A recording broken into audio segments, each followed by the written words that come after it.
নমস্কাৰ সকলোকে মোৰ অন্যতা মিনি ব্লগলৈ আপোনালোক সকলোকে স্বাগতম জনাইছোঁ।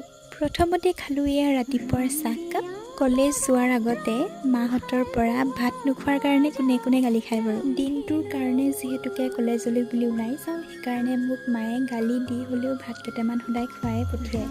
ক্লাছ কৰি শেষ হোৱাৰ পাছতে এয়া ঘৰলৈ বুলি ওলালোঁ আৰু ঘৰলৈ আহোঁতে সদায় খোৱাৰ দৰে আজিও এয়া মিছলেই খালোঁ। মিছল খাই বাৰু কোনে কোনে ভাল পায়, মই পিছে মিছল খাই খুব ভাল পাওঁ। ঘৰলৈ অহাৰ সময়ত মিছল বিক্ৰী কৰা মানুহজনৰ পৰা মটৰ কিনি পাৰ চৰাইবোৰক মানুহ এজনে খাবলৈ দি আছিলে আৰু দৃশ্যটো দেখি মোৰ ইমান ভাল লাগিলে যে মই ভিডিঅ' নকৰি থাকিবই নোৱাৰিলোঁ।